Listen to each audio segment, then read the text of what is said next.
വിഷപ്പാമ്പുകളിലെ രാജാവാണ് രാജവെമ്പാല. ഇവയെ കൂട്ടത്തോടെ അടുത്തുനിന്ന് കണ്ടവർ എത്ര പേരുണ്ട്? അപൂർവമാകുമല്ലേ? എന്നാൽ 2 ദിവസമായി കണ്ണൂർ ബക്കളത്തിനടുത്ത് ഷാജിയുടെ വീട്ടിലേക്ക് കാഴ്ചക്കാരുടെ ഒഴുക്കാണ്. എന്തിനാണെന്നല്ലേ?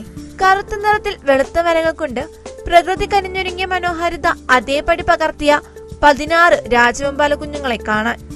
ഷാജിയുടെ വീട്ടിലെ വലിയ അക്വേറിയത്തിനുള്ളിൽ മരപ്പൊടികൾക്കിടയിൽ ശൗര്യം തുളുമ്പി ആരോഗ്യത്തോടെ ഇഴഞ്ഞു നീങ്ങുകയാണ് അവ.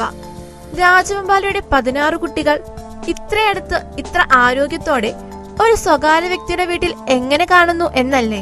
അവിടെയാണ് ഷാജിയുടെയും രാജവെമ്പാല കുഞ്ഞുങ്ങളുടെയും കഥ തുടങ്ങുന്നത്.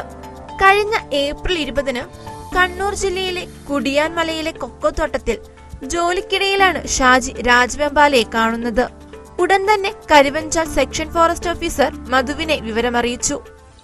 ഇത് ഏപ്രിൽ 20-ാം തീയതി കുടിയാമല കനകക്കുന്ന് എന്ന് പറഞ്ഞ സ്ഥലത്ത് നിന്ന് ഒരു രാജവെമ്പാല കൃഷിത്തോട്ടത്തിൽ കണ്ട് കൊക്കോ കൃഷിയിലെ ഇടക്ക കണ്ടത്.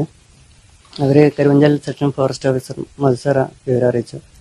സാറ് എന്നെ കോണ്ടാക്ട് ചെയ്ത് അവിടെ എത്തി അതിന്റെ ആവാസ വ്യവസ്ഥയിൽ വിട്ടയക്കാനാണ് പറഞ്ഞത്. ഞാൻ അവിടെ എത്തി. കൂടെ ബീറ്റ് ഓഫീസർമാരായ നികേഷ് സാറ്, പ്രിയ മേഡം ഇവരുടെ സാന്നിധ്യത്തിൽ അവിടെ എത്തി. പിടികൂടാൻ എത്തിയവരെ രാജവെമ്പാല പത്തി വിടർത്തി നേരിട്ടു. എന്റെ പിള്ളേരെ തൊടുന്നോടാ എന്ന ഭാവത്തിൽ.